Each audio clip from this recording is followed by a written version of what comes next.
بسم اللہ الرحمن الرحیم۔ دوستو السلام علیکم۔ یوٹیوب چینل دلچسپ ویڈیو میں ایک نئی دلچسپ ویڈیو کے ساتھ حاضر خدمت ہیں۔ گزارش ہے کہ جو ہمارے دوست اس چینل پر نئے ہیں وہ ویڈیو کے نیچے سبسکرائب کے لال بٹن کو پریس کر دیں اور ساتھ ہی ساتھ بیل کے بٹن کو بھی پریس کریں تاکہ آپ کو ہماری نئی آنے والی ویڈیوز کا نوٹیفیکیشن مسلسل ملتا رہے۔ اور باقی دوستوں سے بھی گزارش ہے کہ اس ویڈیو کو لائک اور شیئر ضرور کریں تاکہ یہ اہم معلومات آپ کے دوسرے دوستوں تک بھی ضرور پہنچ جائے۔ دوستو، آج کی اس ویڈیو میں ہم آپ کو صبح بیدار ہوتے وقت کے اوراد و وظائف بیان کریں گے۔ ویسے تو جب ہم سو کر جاگتے ہیں تو احادیث مبارکہ میں بیدار ہوتے وقت کی بے شمار دعائیں ہیں اور ان کے بے شمار فضائل و برکات بیان ہوئے ہیں، مگر ہم آج کی اس ویڈیو میں آپ کو سو کر جاگتے وقت کے 3 اوراد و وظائف بیان کریں گے۔ میں امید کرتا ہوں کہ آپ یہ دعائیں نہ صرف خود بھی یاد کر کے اس پر عمل کریں گے بلکہ دوسرے دوستوں کو بھی اس کی ترغیب دلائیں گے۔ تو چلیے آج کی اس ویڈیو کو شروع کرتے ہیں۔ دوستو، صحیح بخاری شریف کی حدیث پاک کا مفہوم ہے۔ اس حدیث پاک کے راوی حضرت عبادہ بن صامت رضی اللہ عنہ ہیں۔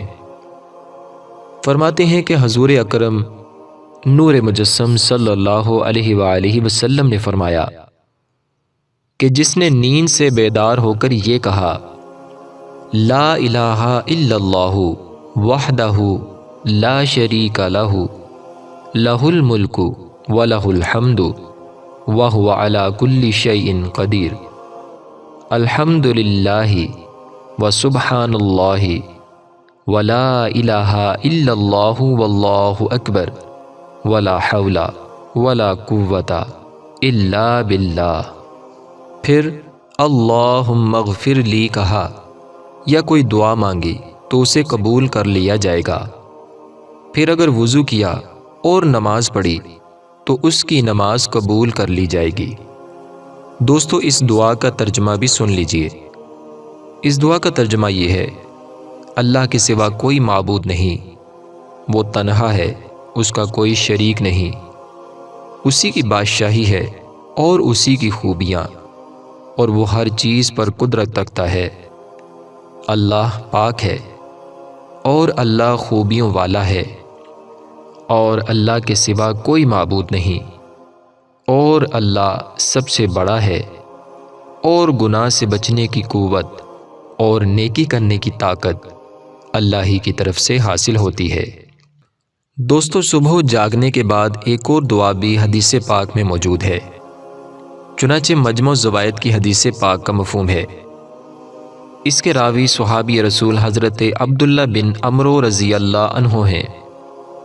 آپ فرماتے ہیں کہ دو عالم کے مالک و مختار حبیب پروردگار صلی اللہ علیہ وآلہ وسلم نے فرمایا، جس نے نیند سے بیدار ہوتے وقت بسم اللہ سبحان اللہ آمنت باللہ وکفرت بالجبت والطاغوت 10 مرتبہ پڑھا تو ہر اس گناہ سے بچا لیا جائے گا جس کا اسے خوف ہو، اور کوئی گناہ اس تک نہ پہنچ سکے گا۔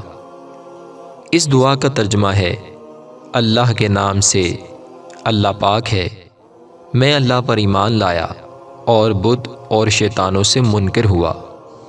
صحیح بخاری شریف کی ایک اور حدیث پاک کا مفہوم ہے جو کہ بیدار ہونے کی بہت مشہور دعا بھی ہے، اور وہ یہ ہے: الحمد للہ الذی احیانا بعدما اماتنا والیہ النشور، یعنی تمام تعریفیں اللہ تعالیٰ کے لیے جس نے ہمیں موت یعنی نیند کے بعد حیات یعنی بیداری عطا فرمائی، اور ہمیں اسی کی طرف لوٹنا ہے۔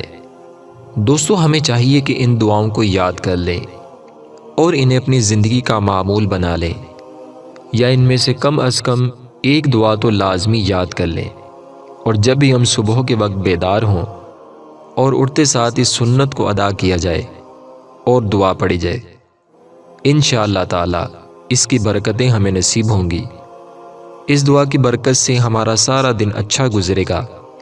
اللہ تعالیٰ کا فضل بھی نصیب ہوگا، سنت پر بھی عمل ہو جائے گا، آخرت کے خزانے میں بھی اضافہ ہوگا۔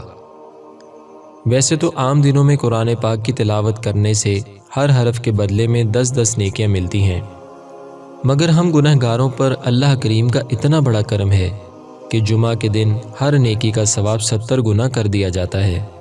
مطلب کہ اگر ہم 1 مرتبہ سبحان اللہ کہتے ہیں تو ہمیں 70 مرتبہ سبحان اللہ کہنے کا ثواب عطا کیا جاتا ہے، اور اگر ہم 1 مرتبہ کوئی سی بھی سورت پڑھیں تو ہمیں 70 مرتبہ وہ سورت پڑھنے کا ثواب عطا کیا جاتا ہے۔ یہاں تک کہ اگر 1 مرتبہ درود پاک پڑھا تو اس کا ثواب بھی 70 گنا کر دیا جاتا ہے، اور جس شخص میں اخلاص جتنا زیادہ ہوگا اسے ثواب بھی اتنا ہی زیادہ ملے گا۔ دوستو، میں امید کرتا ہوں کہ آپ کو ہماری یہ آج کی ویڈیو پسند آئی ہوگی، لہٰذا اگر آپ کو ہماری یہ ویڈیو پسند آئی ہے تو اس ویڈیو کو لائک کریں اور صدقہ جاریہ سمجھ کر اپنے دوسرے دوستوں تک اس ویڈیو کو ضرور پہنچائیں۔ کیا معلوم کہ آپ کے ایک شیئر کرنے سے اگر کوئی مسلمان اس وظیفہ پر عمل کرتا ہے اور اس کا فائدہ ہو جاتا ہے تو آپ کی نیکیوں کا میٹر بھی جاری ہو جائے گا، اور یہ آپ کے لیے بھی صدقہ جاریہ ہوگا۔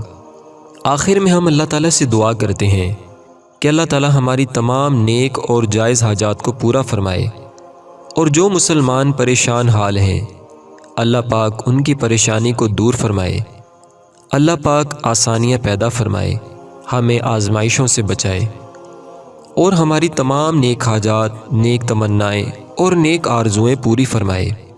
دوستو، اب تک کے لیے اتنا ہی۔ اگلی ویڈیو تک کے لیے ہمیں اجازت دیجیے۔ اپنا بہت سا خیال رکھیے گا۔ فی امان اللہ۔